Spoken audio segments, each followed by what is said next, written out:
Oh, not another shipping container request. If you're not careful, you could easily get sucked into the shipping container cult. This is where they're going to tell you that a shipping container is the best and cheapest way you can build and own your own home. They're going to tell you all you need to go do is find yourself a piece of shipping container for dirt cheap, cut some holes in it, stack it together like Lego, and whiz bang, you have yourself a beautiful home. But what they don't tell you is all the little things that make an actual home livable. In today's video, we're going to be talking about why I personally hate shipping container homes as a registered architect here in Western Australia. And if you think I'm wrong, please try and change my mind in the comments down below. I'm going to be breaking down my top 5 reasons why I don't believe shipping container homes are livable. Before you comment, David, you don't even know. Make sure you stick around to the end of this video where I break down the costings of a shipping container home. So let's get started with number 1. Shipping container homes are traditionally used on large blocks of land, which means you have plenty of space to actually build a nice quality home. But instead, most shipping container homes are designed around Japanese micro apartments, which means they're so small, so constricted, and they're really not designed for the land use that they're going on. So straight away, we have this huge juxtaposition in the land and the architecture. A typical shipping container home is either a 20-foot or a 40-foot shipping container. Now, because I'm in Australia, we use the metric system, which means a 20-foot shipping container is 5.9 meters long by 2.3 meters wide by 2.393 meters high. This dimension is critical, and I'll get to it in a second. The 40-foot shipping container is 12 meters long by 2.3 meters wide by, again, 2.393 meters high. These dimensions are internal, so they are slightly bigger on the outside. Like I mentioned before, the 2.393 meter internal ceiling height is critical. So straight away, this is not considered a habitable space under the Australian design guidelines. Here in Australia, we recommend any habitable space has a minimum ceiling height of 2.4 meters. So we're talking about your living areas and your bedroom areas that are considered habitable. Non-habitable spaces are considered 2.1 as an absolute minimum. So we're talking things like storerooms, toilets, anything where you just kind of pop in and pop out relatively quickly. So straight away, 2.393 makes it below the minimum 2.4 standards. Keep listening, because this ceiling height is actually going to drop significantly more when we break down the livability of this tin shed. Now, just like a tin shed, a shipping container has absolutely no insulation to it, which means it is going to bear the full brunt of all of the weather factors outside. We want to make it a little bit livable, a little bit nice. So what we need to do is insulate this whole shipping container.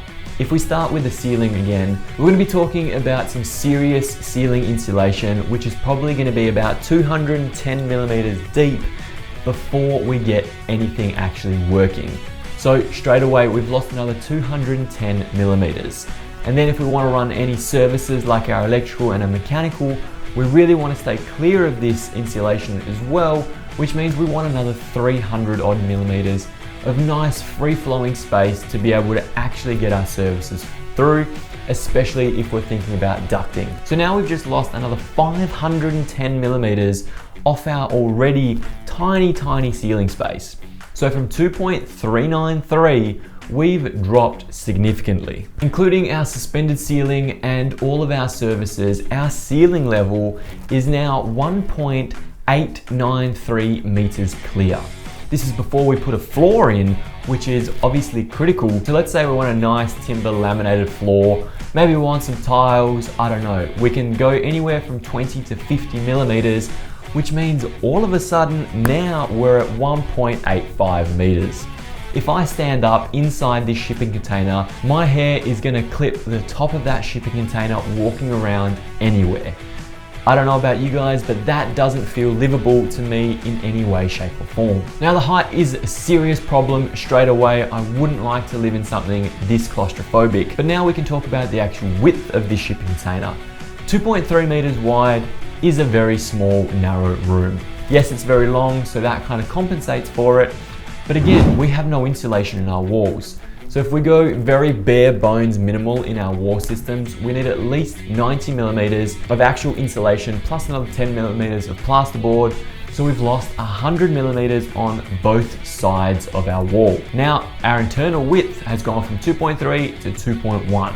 So we're standing inside a 2.1 wide by 1.8 meter high, tiny little cube. I'll give it the benefit of the doubt and let's say we can insulate everything underneath somehow magically, and therefore we're not crushing that ceiling space anymore. So we'll leave these measurements of the inside as they stand now and move on. Let's say now we want to throw a beautiful king bed into our fancy shipping container. Well, a king bed is 2.16 long. So if you want to orientate the king bed in the most logical position on the shorter side of that actual shipping container, you can't. You're not going to be able to fit a king bed. So that means you have to orientate it the opposite way and only have 8.5 centimeters either side of your bed, which means you can't walk past the side of your bed to get in. You have to climb in from the back of the bed every single time. This isn't a very good use of space, and if you have any sort of disability requirement or anything that requires a little bit of mobility, you're going to struggle to even move inside of the shipping container. Now, yes, I understand you can bolt on a million shipping containers to each other, make these huge, make them expansive, and do whatever you want with them.